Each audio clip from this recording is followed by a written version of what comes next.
Assalamualaikum warahmatullahi wabarakatuh. Waalaikumsalam warahmatullahi wabarakatuh. Sebelumnya, saya sebagai konselor mengucapkan terima kasih atas kehadiran teman-teman di sini untuk mengikuti konseling kelompok. Apa kabar semua? Alhamdulillah sehat. Alhamdulillah Bu, sehat. Alhamdulillah. Sebelum kita memulai, mari kita berdoa terlebih dahulu ya, agar kegiatan konseling kelompok ini bisa berjalan lancar. Silakan dari teman-teman yang ingin membantu saya untuk memulai berdoa. Saya Bu. Ya. Baik teman-teman, sebelum memulai proses konseling kelompok, marilah kita berdoa terlebih dahulu. Berdoa dimulai.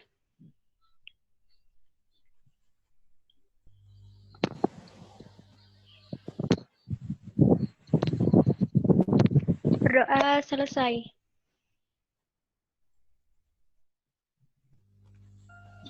Baik, terima kasih. Ini kira-kira semuanya sudah saling mengenal satu sama lain? Belum Bu. Baik teman-teman, ada pepatah, tak kenal maka tak sayang. Sebelumnya saya memperkenalkan diri saya terlebih dahulu. Nama saya Lilis Wayuni, bisa dipanggil Lilis. Di sini saya akan memimpin proses kelompok. Untuk selanjutnya boleh dilanjutkan oleh teman-teman untuk memperkenalkan diri masing-masing. Perkenalkan, nama saya Lutfia Indar Fitrianti, biasa dipanggil Lutfia.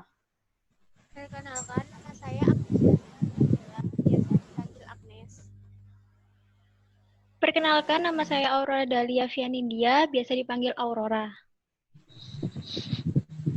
Baik, kita sudah saling mengenal satu sama lain ya. Apakah ada yang tahu konseling kelompok itu apa? Kalau tahu, boleh mengungkapkan pendapatnya. Tidak tahu Bu. Baik, sebelum kita memulai kegiatan ini, alangkah baiknya teman-teman mengetahui apa itu konseling kelompok.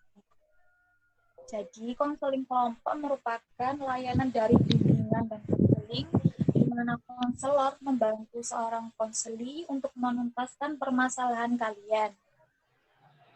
Jadi, misal kalian punya masalah keluarga, kuliah, kerja, atau masalah lainnya, kalian bisa menyelesaikannya di sini. Tapi yang saya lihat kalian kurang semangat ya hari ini. Kita main dulu yuk. Ya Bu.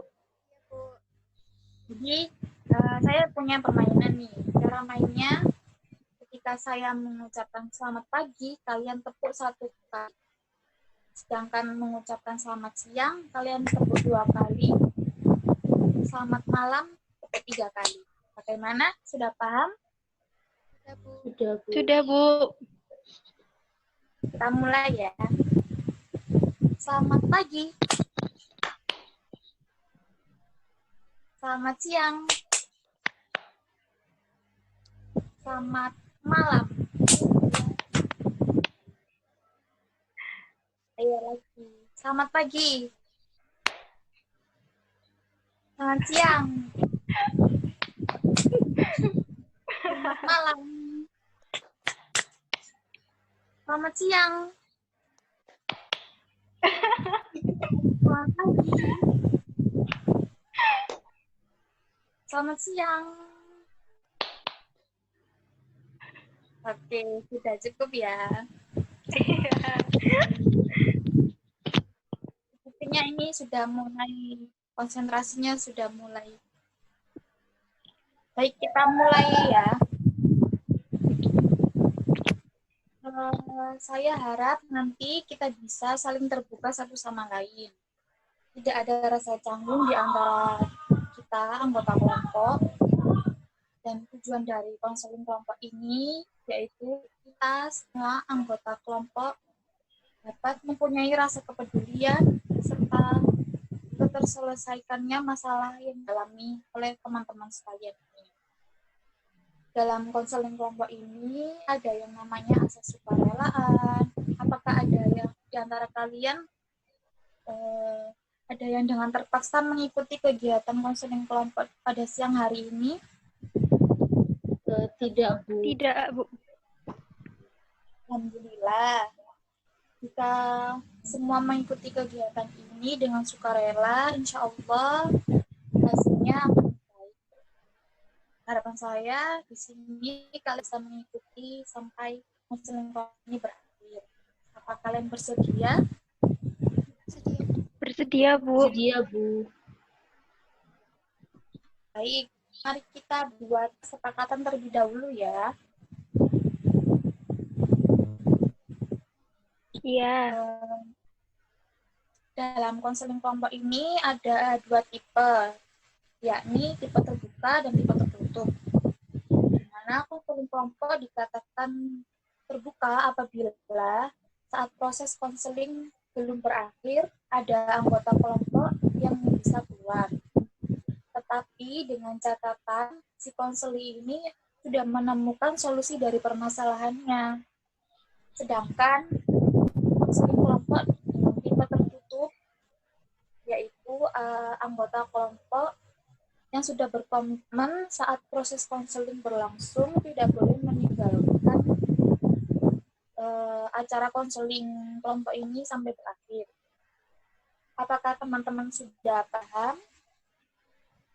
Jika paham, tolong sebutkan yang kalian pilih ya saat saya panggil namanya. Baik, bagaimana dengan Lutfia? Mau memilih proses kelompok terbuka atau tertutup? Tertutup, Bu. Baik. Bagaimana dengan Agnes? Baca. Terakhir, Aurora? Ya, Bu, yang tertutup aja. Baik, semuanya memilih tipe yang tertutup ya. Untuk hari konselingnya saya hanya bisa hari Jumat. Kita melaksanakannya nggak usah lama-lama, 30 menit saja tiap pertemuan. Apa kalian setuju? Setuju, Bu. Baik, selanjutnya dalam konseling kelompok ini ada beberapa asas, yaitu asas keterbukaan yang dimaksudkan setiap anggota kelompok harus saling terbuka satu sama lain. Dalam arti, setiap anggota dalam mengemukakan permasalahannya harus jujur apa adanya dan tidak ada yang ditutup-tutupi. Kemudian, untuk menjaga agar kegiatan konseling kelompok ini bisa berjalan dengan lancar, kita buat adanya aturan-aturan dalam kelompok yang harus disepakati bersama. Di antaranya apabila ada yang mengutarakan pendapat, harus mengacungkan tangan terlebih dahulu. Tidak boleh berkata kotor, saling mengejek satu sama lain, dan saling menghargai pendapat dari setiap anggota kelompok. Dan yang terpenting di setiap anggota kelompok harus bisa menjaga rahasia, dalam arti setelah kegiatan konseling kelompok ini berakhir, tiap anggota kelompok tidak boleh menceritakan permasalahan yang sedang dibahas kepada teman-teman yang tidak berkepentingan. Dari penjelasan saya, ada yang belum kalian mengerti? Sudah mengerti, Sudah. Bu. Baik, sekarang saya mau kalian mengucapkan janji ya. Apa yang saya ucapkan nanti bisa kalian ikuti. Coba tangannya diangkat seperti ini.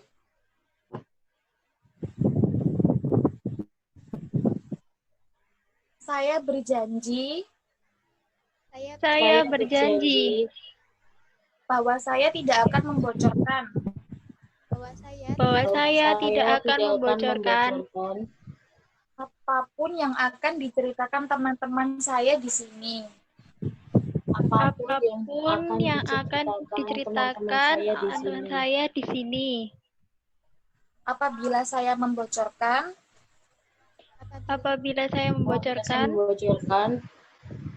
saya siap menerima sanksi.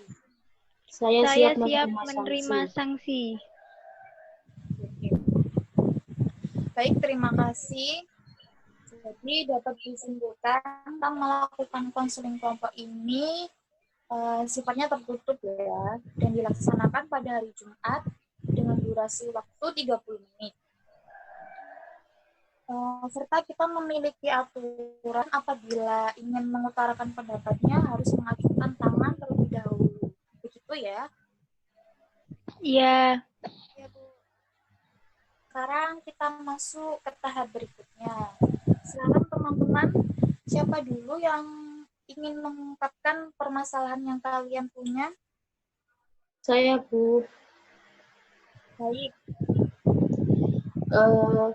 Saya tuh sering sekali kayak merasa nggak percaya diri, terus gugup ketika berpendapat dan tampil di depan kelas. Jadi saya tuh takut kalau misalkan pendapat saya itu nggak diterima sama teman-teman gitu, Bu. baik. Selanjutnya silakan Mbak Agnes. Baik, Bu. Kalau saya itu sering iri kepada teman-teman saya. Ketika teman-teman memiliki barang baru, saya juga ingin. Apa cara saya lakukan agar dapat membeli barang tersebut? Mbak Aurora silakan. Kalau saya itu hampir sama kayak Lutfia, Bu. Saya sering merasa kurang percaya diri dengan kemampuan saya miliki. Hobi saya menggambar. Teman-teman saya selalu bilang kalau gambar saya ini bagus. Tetapi saya merasa gambar ini masih kurang. Gambaran saya itu masih kurang daripada teman-teman saya. Gitu, Bu. Baik, setelah saya mendengar cerita dari teman-teman di sini, rata-rata permasalahannya tentang kepercayaan diri ya. Dari sini permasalahan siapa nih yang ingin diselesaikan terlebih dahulu? Ini sesuai kesepakatan kalian ya, dan tidak ada paksaan dari siapapun.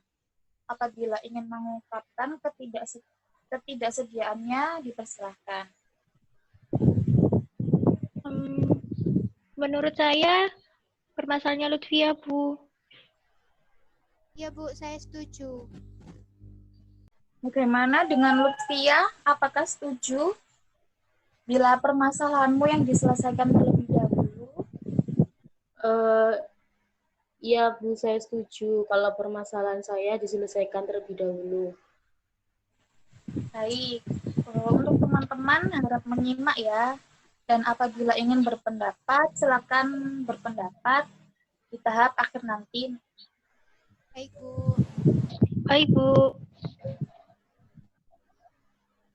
Untuk Lutfia,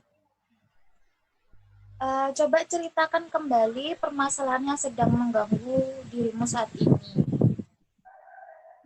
Baik, terima kasih, Bu. Terima kasih, teman-teman. Saya akan menceritakan permasalahan yang sedang mengganggu diri saya sendiri.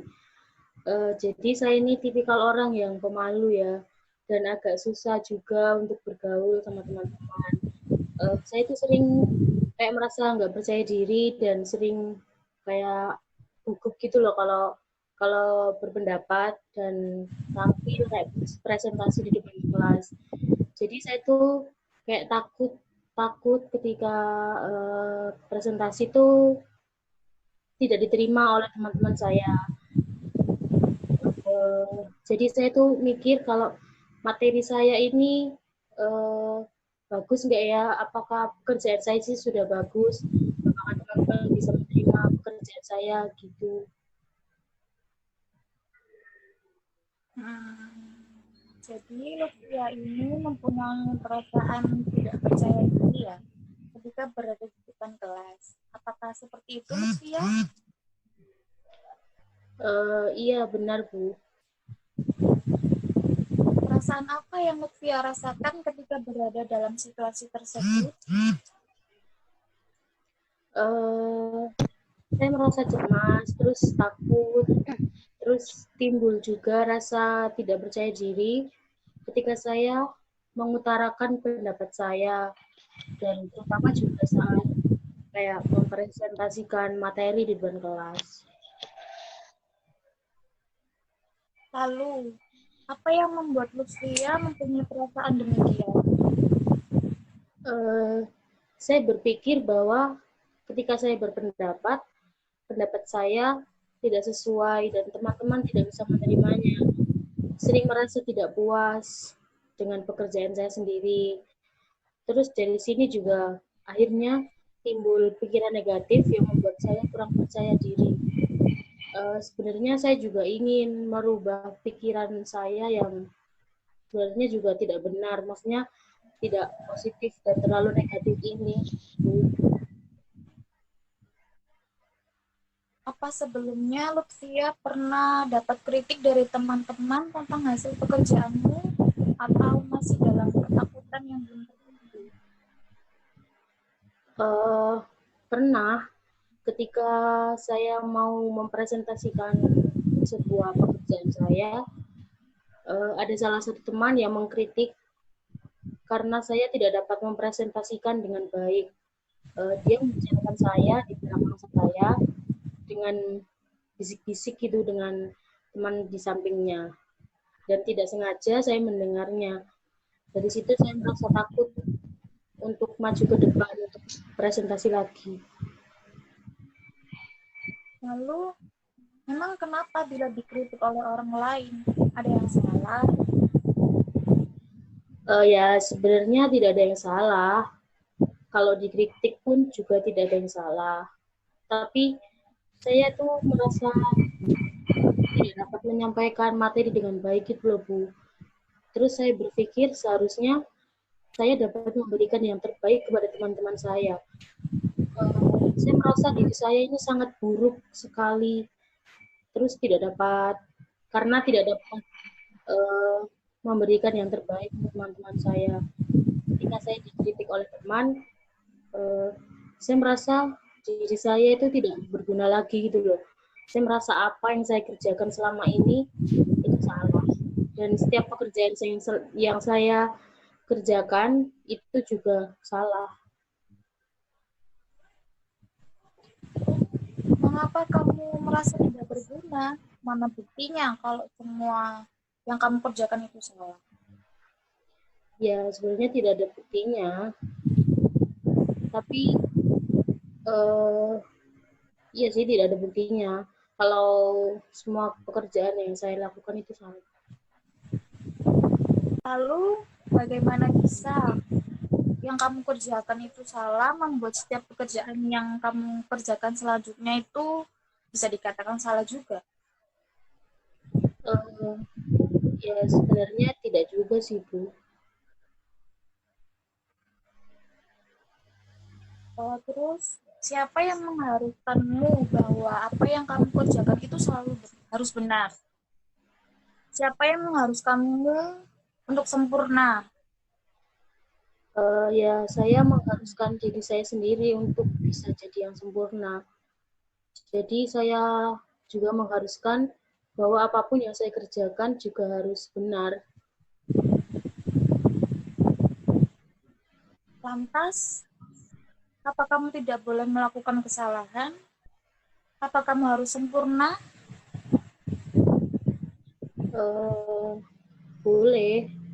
Boleh juga sih sebenarnya melakukan kesalahan, dan saya tidak harus sempurna juga. Lalu, siapa yang mengatakan kamu tidak boleh memiliki kekurangan? Tidak ada juga sih yang mengatakan bahwa saya tidak boleh memiliki kekurangan.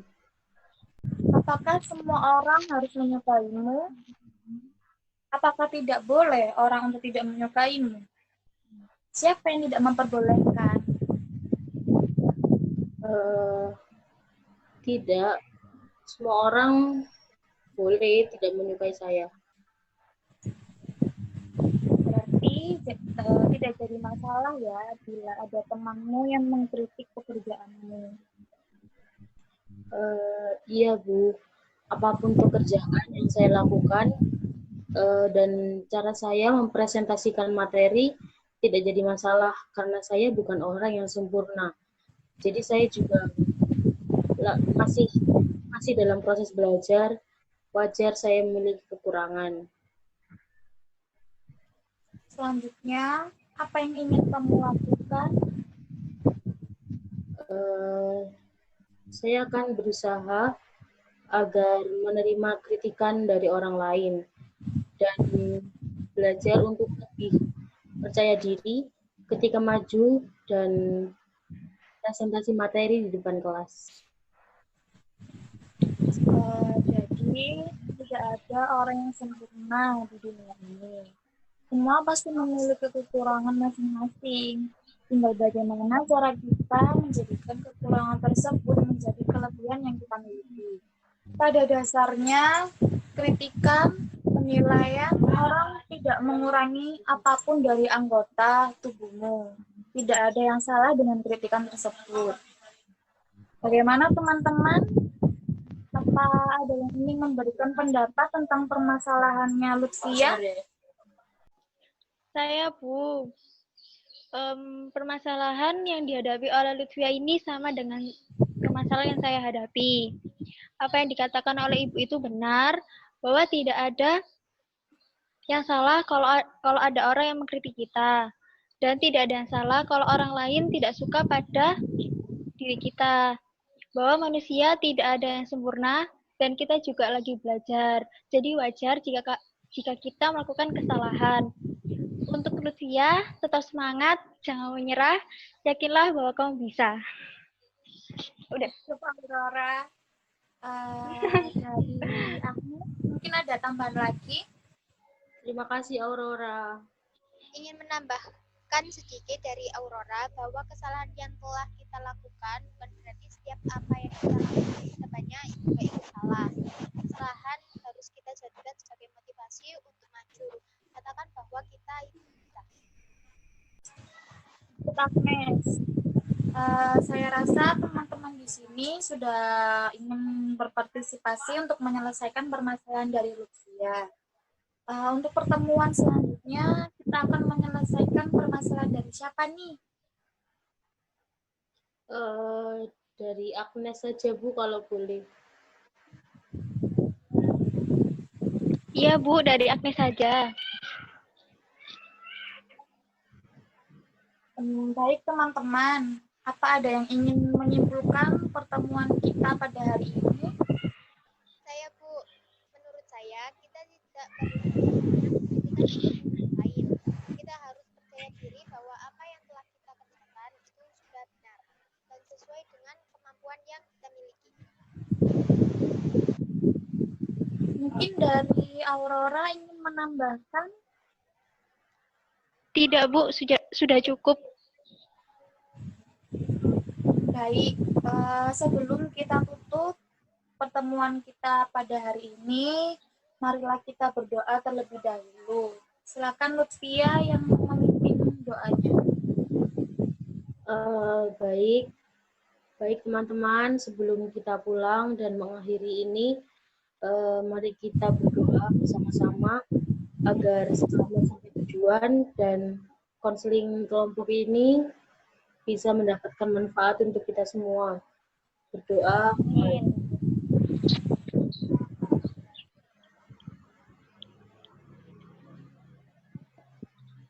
Berdoa selesai.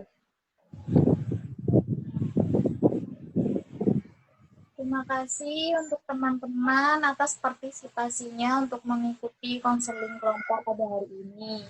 Saya salut dengan kalian dapat aktif menyampaikan pendapatnya. Selamat siang semua. Sampai berjumpa. Sama-sama, Bu. Selamat siang.